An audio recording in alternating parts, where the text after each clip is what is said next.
You're listening to the Options Insider Radio Network, the home of the Options Podcast. For more quality options programs, visit theoptionsinsider.com or search for Options Insider Radio Network in your podcast provider of choice. Listeners can also access all of our programming through our mobile app available in the iTunes and Google Play stores. Select programs are also available via live stream at mixlr.com/options-insider. That's mixlr.com/options-insider. Don't forget to follow along with your favorite programs and submit your own questions for the hosts at twitter.com/options, stocktwits.com/options, facebook.com/theoptionsinsider, or via questions at theoptionsinsider.com.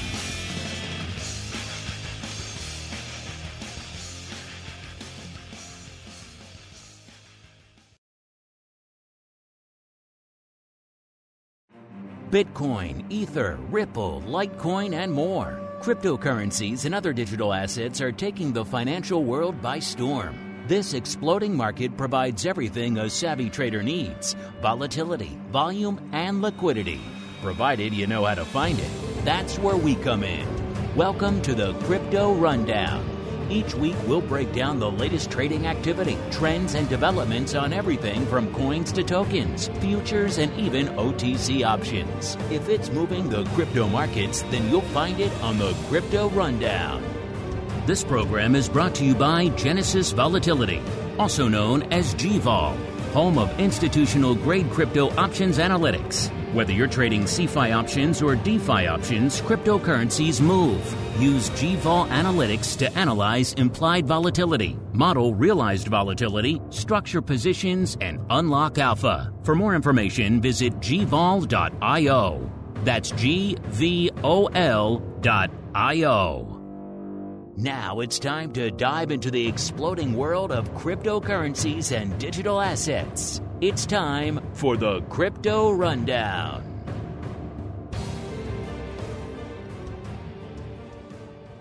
All right, everybody.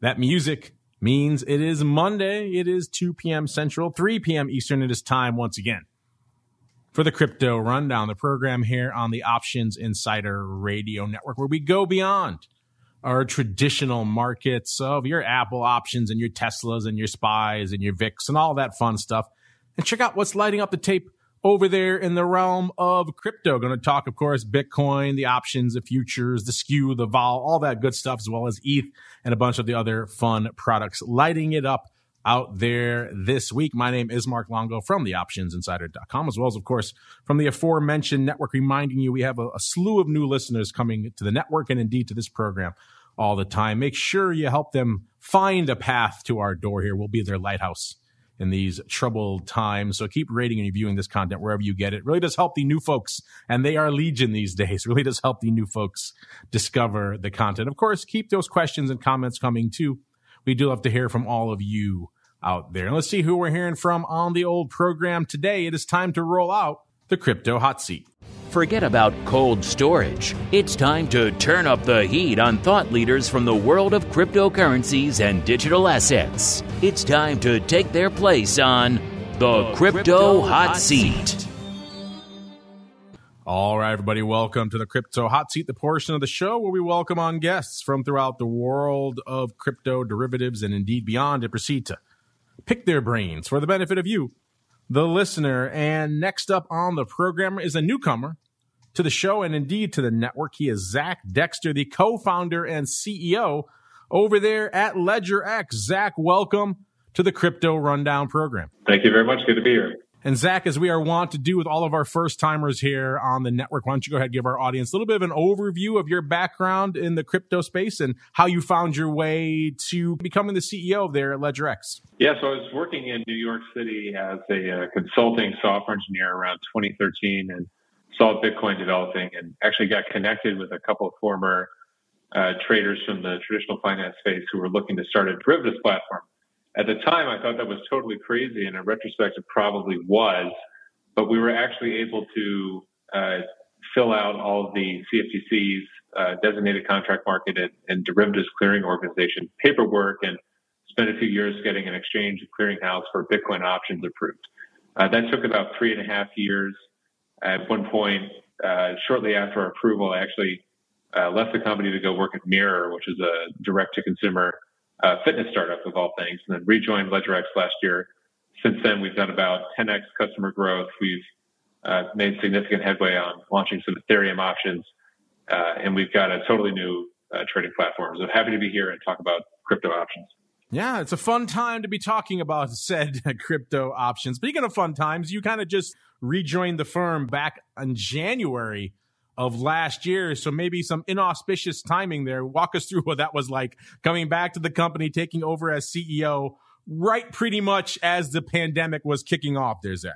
Yeah, I think we experienced in a microcosm many of the issues that a lot of other companies in the New York City area did when COVID was hitting. We were sitting in a rather expensive midtown office space with all on-site employees, and I saw that thing coming and decided we got to cut and run. We had a physical custody system for the Bitcoin that was tied into our office.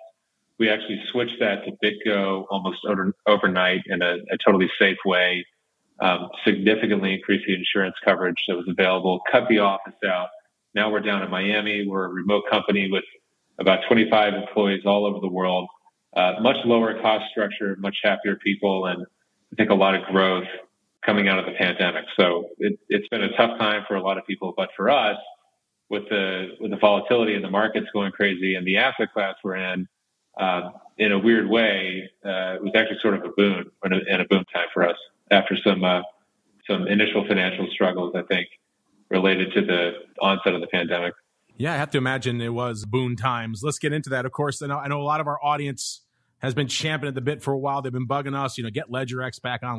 Last time you had you guys on was in October of 2019, so about a year and a half ago. A lot has changed in that time. As you mentioned, of course, the pandemic kicking off last year. That was a big one. But this year, 2021, has also just been, especially through the lens of crypto, I think the technical term has been insane. We've seen, the rise of Doge. We've seen Musk and Tesla getting intermingled with Bitcoin. We've seen volatility moving all over the place, volumes, price levels that no one outside of a handful of people really expected to be seeing anytime soon. So there's been a lot of insanity going on in the world of crypto, particularly this year. You kind of touched on it earlier, Zach, but catch us up. It's obviously been a while since we chatted with you folks. What's the past year, and particularly what's this year, 2021, been like from a customer and indeed a volume perspective? What kind of action are you guys seeing on the platform these days? Yeah, there are a few key drivers for the changes in 2019 and 2020. One was what I like to call the regulatory flippening, where the regulators in some of the more highly regulated jurisdictions started cracking down on unlicensed platforms. And we actually got a bit of an uptick in user activity from that, because now people have got to go to a properly registered platform with proper oversight that has all the appropriate licensing. So I think that was good for anyone who's been doing it the right way all along. Another thing that was tremendously helpful was just volatility. I mean, exchanges, I think, are long volatility in general.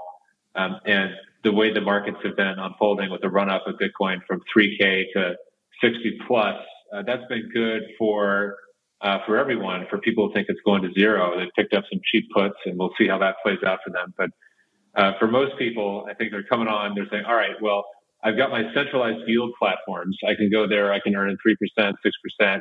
I've got DeFi. I can go stake in whatever Badger in a pool that exposes me to some smart contract risk, and maybe the APY shows up as 100% plus. But I've got to take on significant risk that maybe I do or do not fully understand, that maybe can be insured, maybe can't be insured. Where do I go if I want a proper regulated Bitcoin product where I just have the coins and I go sell call?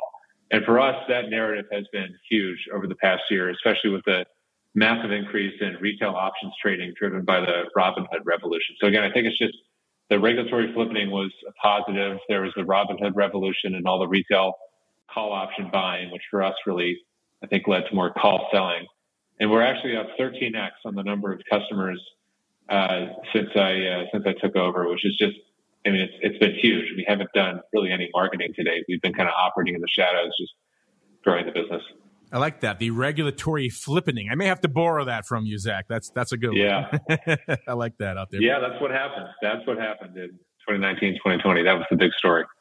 You know, it's interesting. It's pretty much the number one question we get whenever we post a show, and it has been pretty much since day one, is where can I trade these Bitcoin options things? And for a long time, you know, the answers were few and far between for the lion's share of our audience, which is, of course, domiciled here in the U.S. You know, we talk about venues like DEREBIT and things all the time, but they're, of course, not really viable for our U.S. audience. So CME listed options, that's, of course, a much bigger, much beefier 5X contract. But you guys were kind of early on the scene, and they're still one of the only players, as you mentioned, from a regulated option for our U.S. audience. And you've created products that are a little bit more, shall we say, suitable to a lot of the retail audience out there, which are the mini size contract. Why don't you walk us through exactly what you guys offer over there at LEDGERX, contract sizes, and maybe how it differs from some of the other options out there, pun intended, Zach?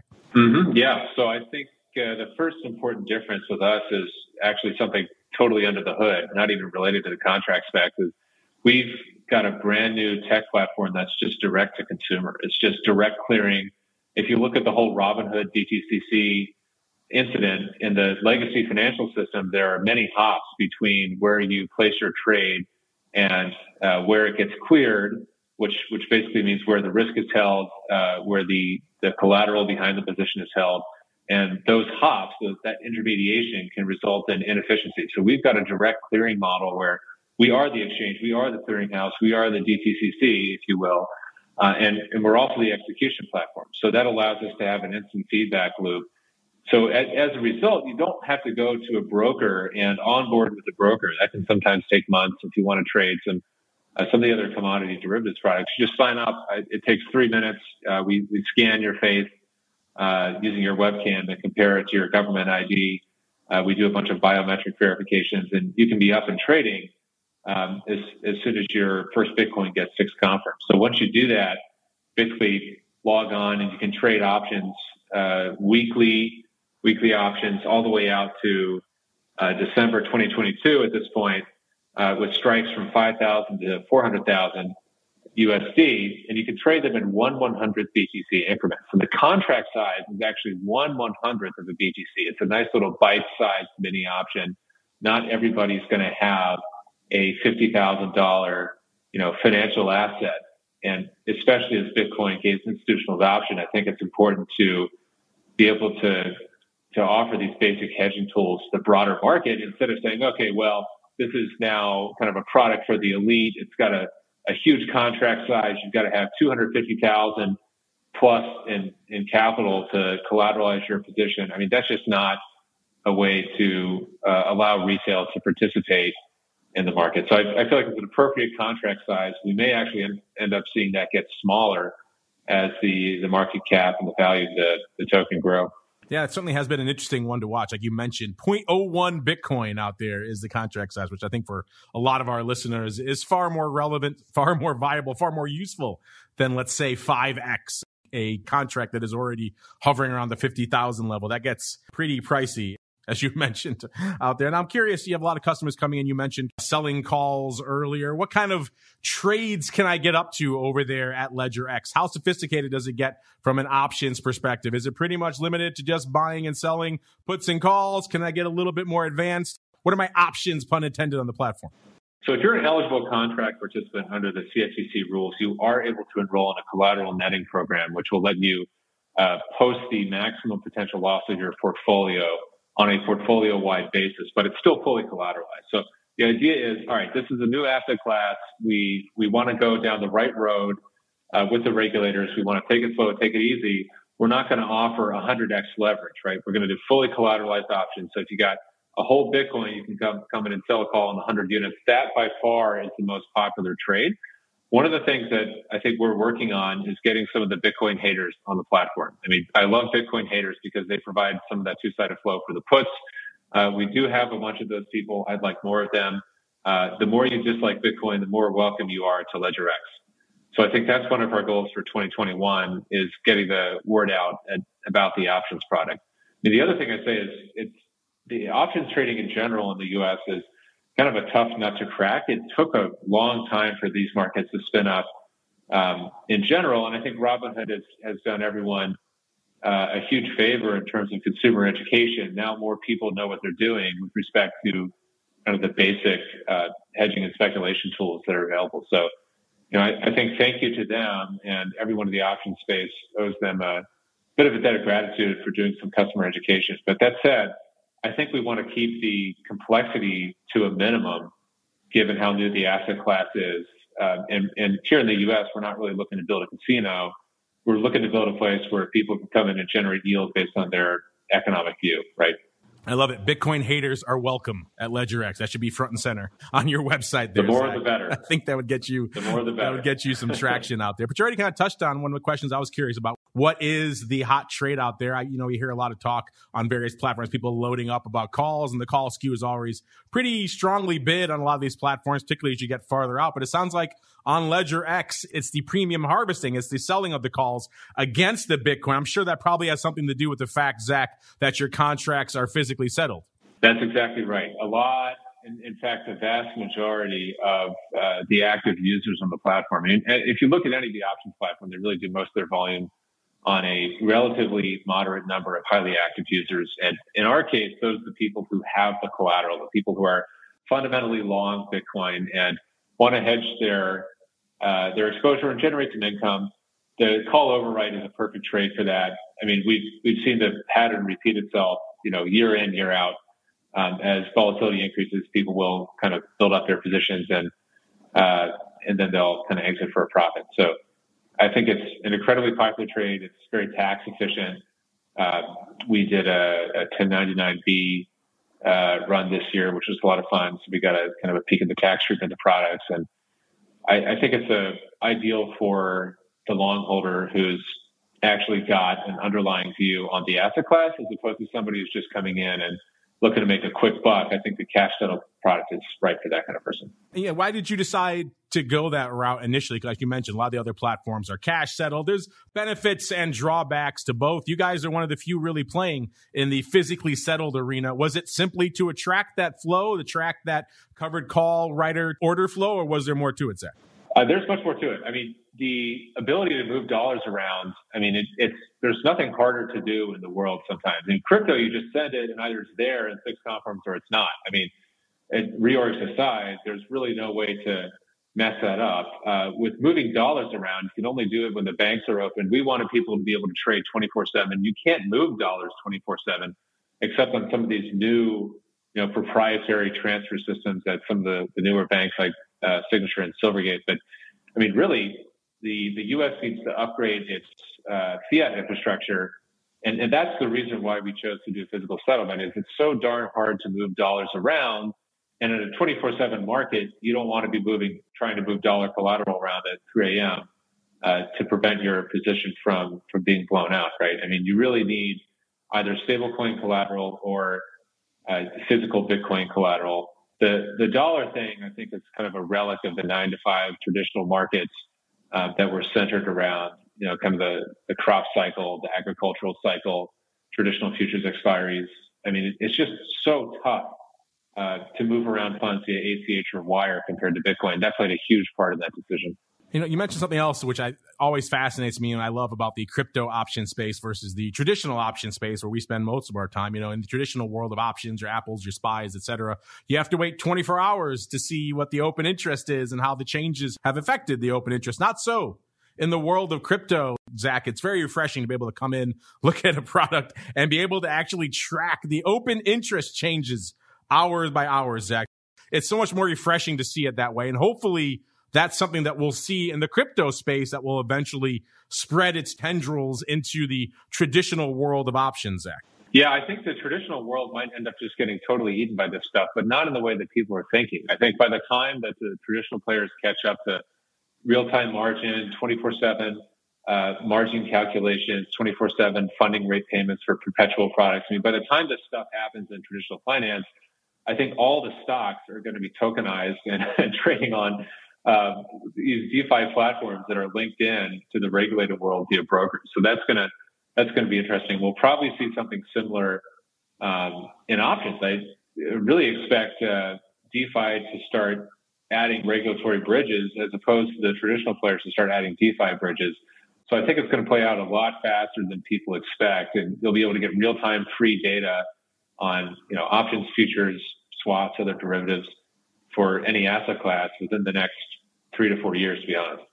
Yeah, from your lips to the market's ears there, Zach, that would certainly be fascinating as well. One thing I want to hit on, too, a little bit of a difference between your products and what maybe some of our traditional audience may be familiar with is they're used to having their options auto-exercise when they tick, let's say, a nickel in the money. That is not the case on your platform. A LEDGERX, it has to be manually authorized to exercise, correct? Yeah, that's the case right now. We actually want to change that. I think it's a little tough for folks to have to go in there and remember to exercise their option because it puts a huge burden of responsibility on the user to know, not only do I understand the payoff diagram here, but I also understand the funds flow and that I've got to have my wire done by a certain time in the day. And I mean, it brings this whole fund management side of things that typically you would see like a fund admin doing to the individual retail trader's account. And I think that can be a little frustrating for people. So that's definitely something we want to improve in one way or another.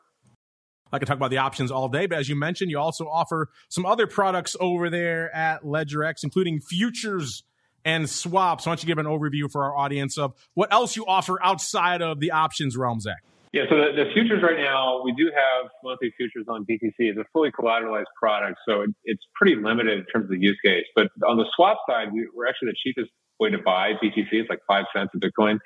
A lot of the other spot trading platforms have a gigantic fee when you go and buy a BTC. If you go to LEDGERX, it's a swap. It's a next day swap.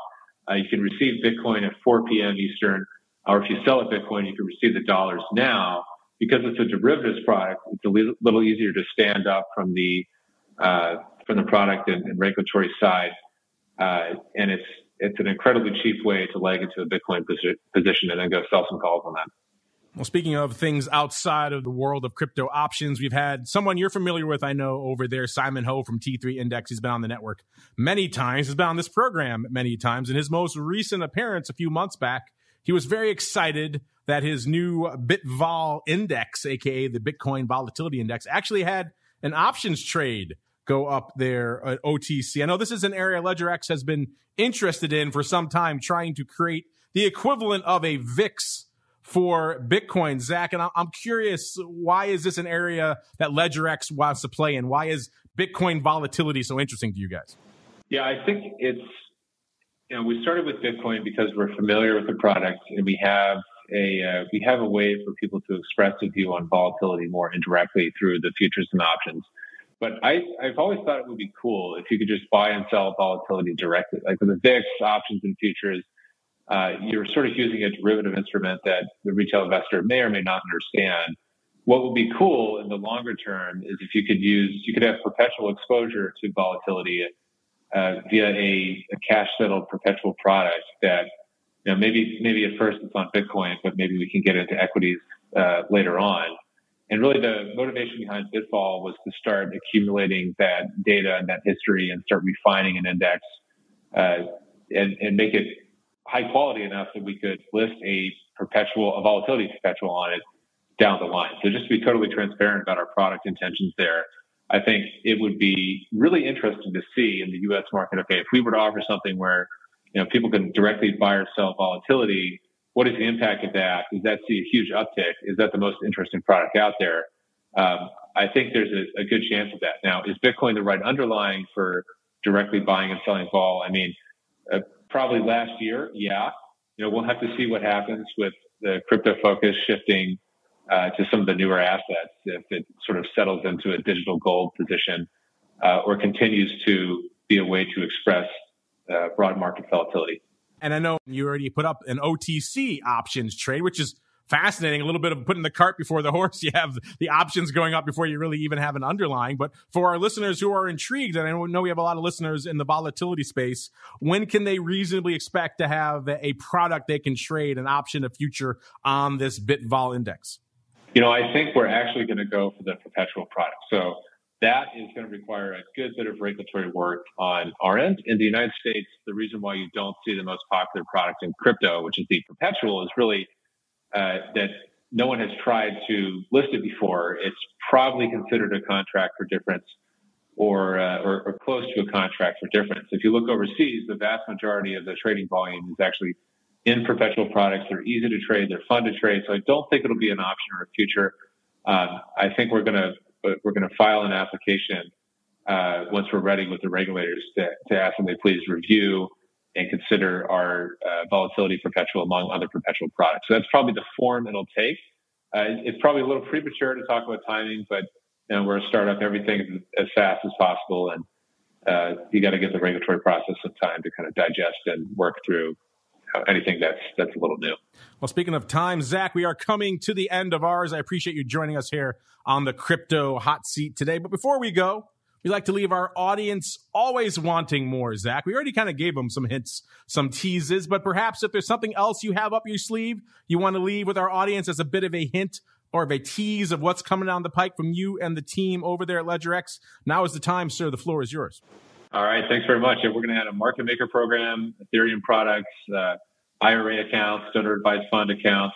But our primary goal is to add leveraged perpetuals on Bitcoin and Ethereum in highly regulated jurisdictions, the U.S. and Europe. And we intend to do that sometime over the next year. And we want to take that and become the first international clearinghouse with a 24/7 margin system on all asset classes. I love it. It's fascinating. Well, you folks have been asking us for ages to get LEDGERX back on. There you go, right there on the show for you. And Zach, I know a lot of our listeners already know, but we have a lot of newcomers coming on. So if they're intrigued by what you're talking about, they want to kick the tires and light the fires on your platform for themselves, where should they go? What should they do, Zach? LedgerX.com, click View Live Markets. You can see all the options prices and sign up right there. There you go. Check it out for yourselves. LedgerX.com. As we keep on rolling into our next segment, it is time for the Bitcoin Breakdown. It's time to explore the latest trending activity, trends, and developments across the world's leading crypto market. It's time for the Bitcoin Breakdown.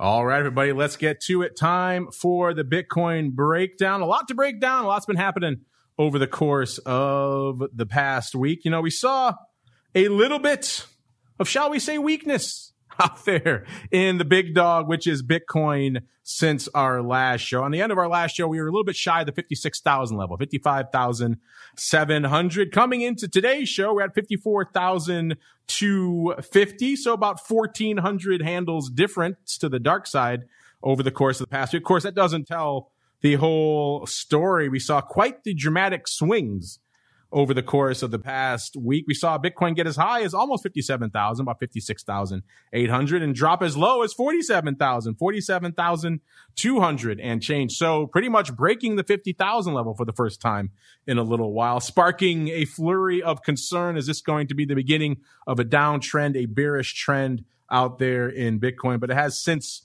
rebounded pretty strongly back into the mid to low 50,000 range. We'll see if we can hold it. Of course, a lot of talk about some Bitcoin beers getting liquidated over the course of the past 24 hours. Part of the reason why we saw this aggressive run back up, a little bit of a mini short squeeze out there. Some of these beers getting liquidated out there, but interesting stuff nonetheless. A lot to look into and a lot to sink our teeth into out here in Bitcoin land. Of course, all these analytics coming at you courtesy of our friends over there at Genesis. You know where to check them out. GVOL.io is the place to go to kick the tires and light the fires. Last show, we were talking about, can Bitcoin vol stay in this low range? I've been saying, it doesn't seem like Bitcoin is destined to languish in the low 70s, but it does. Lately, it has been performing like gold vol and other metals vol, where if it gets some signs of life, some sparks to it, and it certainly did over the past week, it's kind of short-lived, because we saw Bitcoin vol on the last show, 73.5%. Then it spiked all the way up to almost 90% during the heights of those sell-offs and those swings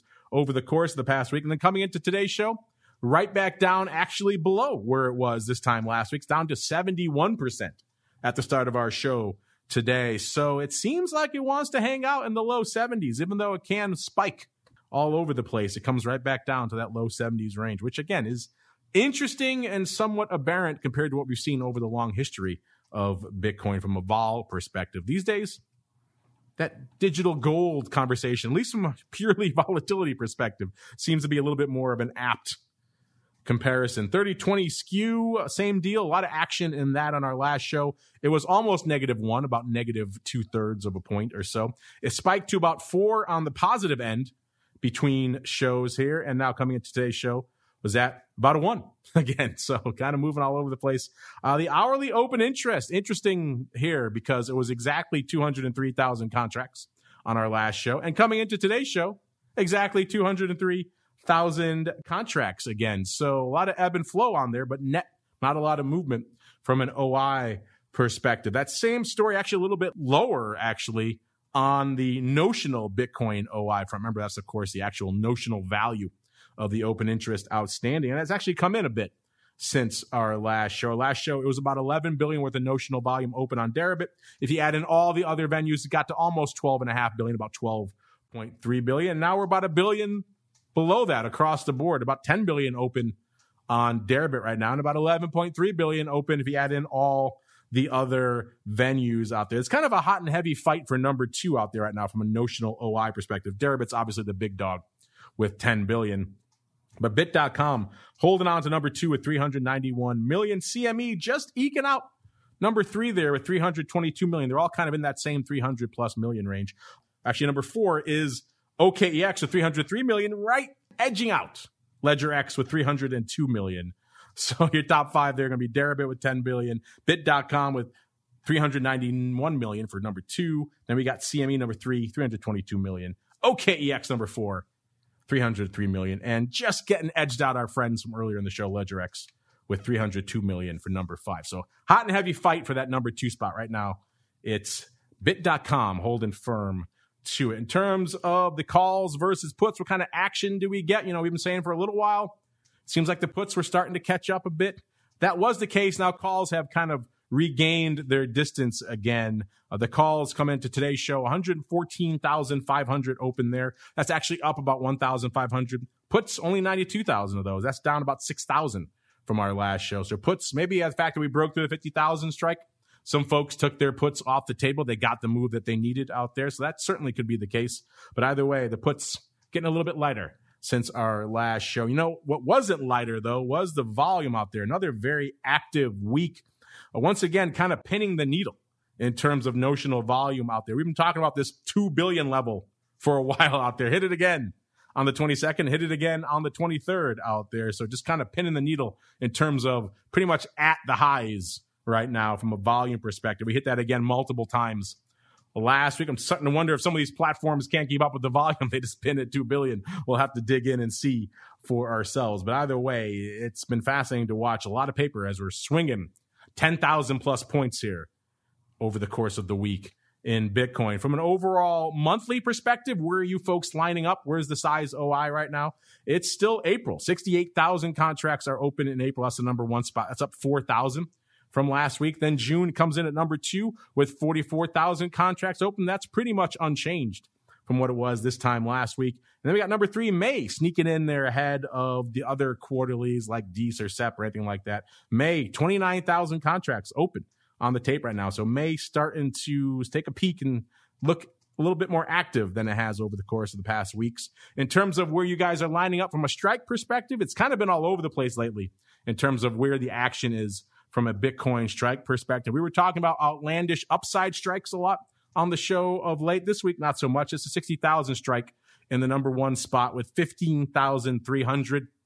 That's down slightly from last week, but that's still kind of holding firm to the number 1 spot out there. Then we have no 50,000 strike, actually. So not the crazy 100 or even the 80,000 strikes, the 50,000 strike number 2 with 14,700 contracts open. That's down about 2,000. That's down quite a bit from last show. Number 3, finally, we start getting some of the, shall we say, crazier strikes there. 80,000 strike is number 3.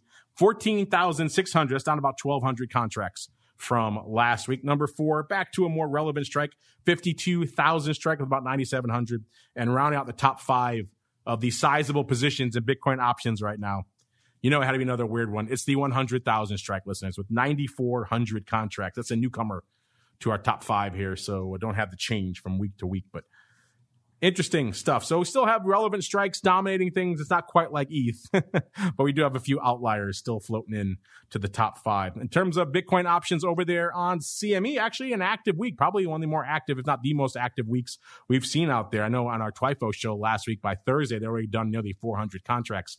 Doesn't sound like a lot, but as we said earlier in the show here, talking about LEDGERX, CME is kind of on the other side of that size equation there. They're a 5x contract. So Bitcoin at 50,000, you could do the math to see how pricey that gets. So doing 400 of those, that's actually decent paper. The busiest day was Friday, nearly 200 contracts, 185 contracts. That's probably a new record over there at CME. I'll have to check. And Tuesday, also a pretty active day with 120 contracts. So there you go, already over, just in those 2 days, over 300 contracts. So a decently active week last week. Good to see some more size starting to percolate out there. Also, we're talking about a mini contract coming. That'll hopefully spark a little bit more life to those contracts as well. Decent action out there on the futures front at CME as well. The most active day was actually Thursday last week with 16,500 contracts, followed by Friday with 15,000. The rest of the week also pretty active, but not quite at those levels. We can do a quick segue into the BAKKT volume bot if we really want, even though it's kind of depressing. Only 874 contracts on the tape as of our last update from the BAKKT volume bot. That puts it down 65%. And again, a far cry from their all-time high of nearly 19,000 contracts set back in the, doesn't seem like it was that long ago, but from a crypto perspective, it certainly was September of last year. Now it's time to keep on rolling. It is time to explore the altcoin universe. It's time to move beyond Bitcoin and find out what's moving the rest of the crypto marketplace. It's time to boldly venture into the altcoin universe. All right, everybody, let's do it. Time to break down the altcoin universe. Let's start with our top 10, see if any crazy coins are still lurking in the top 10. Spoiler alert, yes. Number 10 on our top 10 here, Litecoin with about 16.5 billion. Again, take these market caps with a pretty big, pretty tasty grain of salt, but the rankings have some value. Number 9, Uniswap, 18.8 billion. Number 8, Polkadot, 30.6 billion. Number 7 is the one you're waiting for. It's Doge, 34.3 billion, even though it's come off quite a bit from its lofty highs of around 40 odd cents not too long ago. Coming into Showtime was at about 26 cents. Cardano, we have 39.5 billion. Number 5, Tether, 50 billion, pretty much exactly. Number 4, XRP, getting a bit of a lift again this week, even though it's still below its levels of late. 57.7 billion. Number 3, Binance Coin, 82.6 billion. Numero dos, ETH, 289 billion. Number 1 with a bullet, it's Bitcoin, of course, with just a tick north again of the 1T level. Broke it to the dark side when we started selling off to 47,000, but coming into the Showtime, it was back north of the 1T market cap level again. Let's get on out to the second biggest dog out there, which is ETH. Good week for ETH, up 331 points from our last show. We were kind of languishing in the 2170 level on our last show. Coming in today's show, 2,500, pretty much even. So a good run for ETH. And a little bit off the highs it's hit over the last 24 hours, which is about 25.33 out there. We had interesting run over the course of the past week for ETH. From an ETH options perspective, let's look at the vol first. We've been kind of wondering if ETH vol would kind of languish a bit. Again, last show it was 87.25. That's up a little bit. It's 84% now. And of course, between our shows, we saw ETH get a lot more frothy from a vol perspective, jumped up to 101%. So it's back over triple digits ever so briefly during the height of the sell-off, and then right back down again to where we are again this week, below last week's level at an 84%. 30-20 SKEW, same deal. Last show was negative 4.25. In between shows, it swung as low as negative 21 and as high as nearly 13 on the positive side before coming into today's show a little bit shy of the 6 handle, about 585 out there. In terms of volume, I think you could call it an insane week from an ETH volume perspective. Notional volume, we're setting new records out there all the time. Last week the big day was 448 million. That was a new high from a notional volume perspective. Blew the doors off that this week, nearly 2x, 851 million on the 22nd. So that's nearly double the new high we set just last show. So ETH rocking and rolling a bit this week. Again, that's a far cry from what we were seeing even back in March, 225 million worth of notional and things like that. Yeah, ETH's just on fire this week. From an open interest perspective, also growing quite a bit. Calls, 820,000 open right now. It's up 37,000 contracts from last week. The puts, 610,000 contracts. That's up 36,000 from last week. So that means the net hourly open interest also up from our last show. Last show, 1.35 million. This show, 1.39 million. So ETH feeling that love out there from the folks. Keep on rolling here. Let's break down OI by the month, because that's where I think a lot of the interest is for ETH, because ETH has been kind of fixated on the quarterlies since we've been watching it. And that's still the case right now. June number one, 390,000 contracts. That's up about 24,000 from last week. April number two, 318,000. That's up 32,000. That's a big gain for April. So April is fighting its way in amongst all the rest of the quarterlies, because number three is Dees with 234,000 up there. That's up about 3,000. So June and Dees, 1 and 3, but April fighting its way into the number two spot. So it's not all quarterlies all the time. It's just mostly quarterlies all the time. In terms of which strikes are dominating the tape, you can guess the number one and number two. They really haven't changed in a long time in ETH. It's still the 400 strike with 63,000 contracts open. That's, again, unchanged from last week.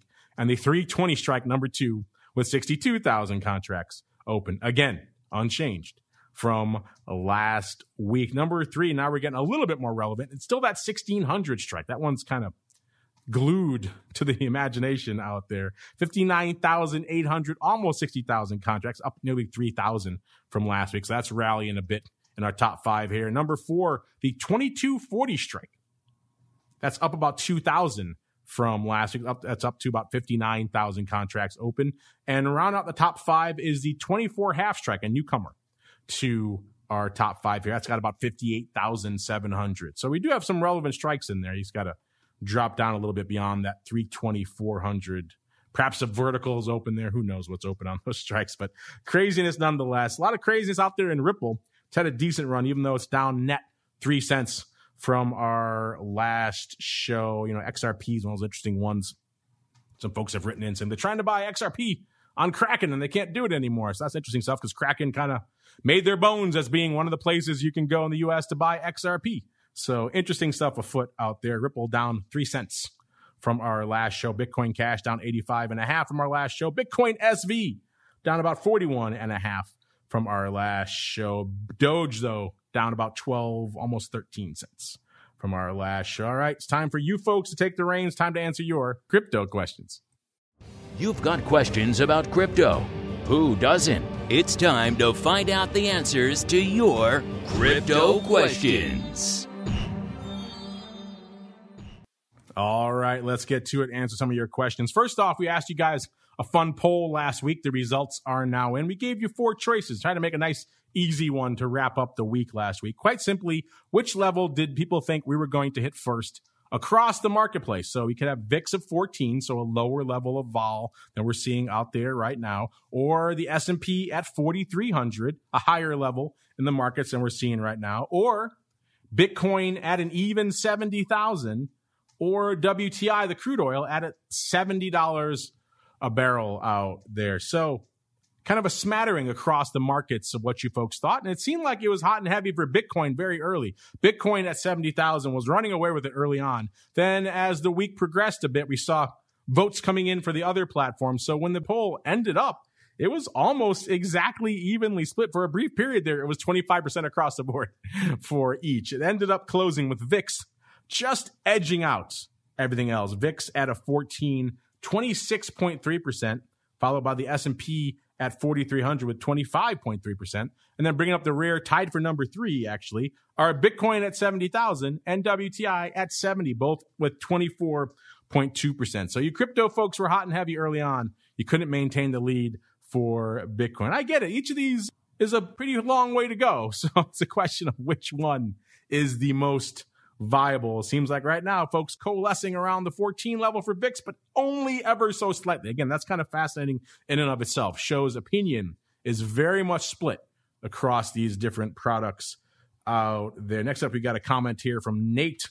Nate Z says, great commentary on Dogecoin and something that all buyers should keep in mind. He sent us a link to an article, I believe this is from CoinDesk, about Dogecoin, where they say 65% of all Dogecoins are kept in just 98 wallets around the world. This is from a crypto risk management platform called TRM Labs.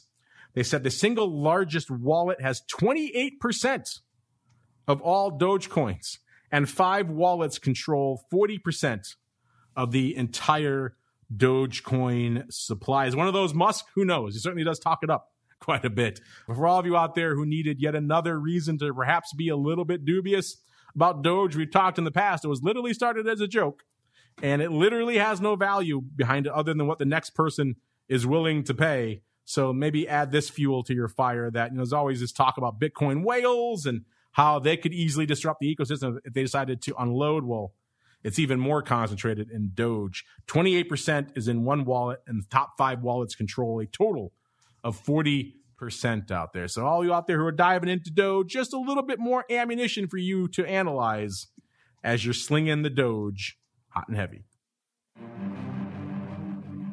All right, everybody, that's going to do it for this episode of the Crypto Rundown. I want to thank our guest, Zach Dexter, the CEO over there at LEDGERX. See, ask and you shall receive. Listeners, you want a LEDGERX on the show?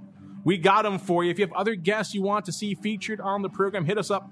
Let us know. You know where to find us, at Options on most of the major social media platforms. TheOptionsInsider.com. Also have a feedback and question form there. Just go the old-fashioned route. Questions at TheOptionsInsider.com. That also works. You have crypto questions, maybe a guest, or anything else on your mind. We'd love to hear from all of you guys and gals out there. Speaking of hearing from you, if you like what you hear, keep rating and reviewing on all the platforms. A lot of new listeners, and quite frankly, we're kind of the only game in town when it comes to analyzing the crypto derivative scene. So if folks are interested in this, help them find a way to our door. Keep rating and reviewing. It really does help. And I want to thank all of you out there for downloading, streaming, and subscribing. Of course, I want to thank our friends over there at Genesis Volatility. Check them out for yourselves.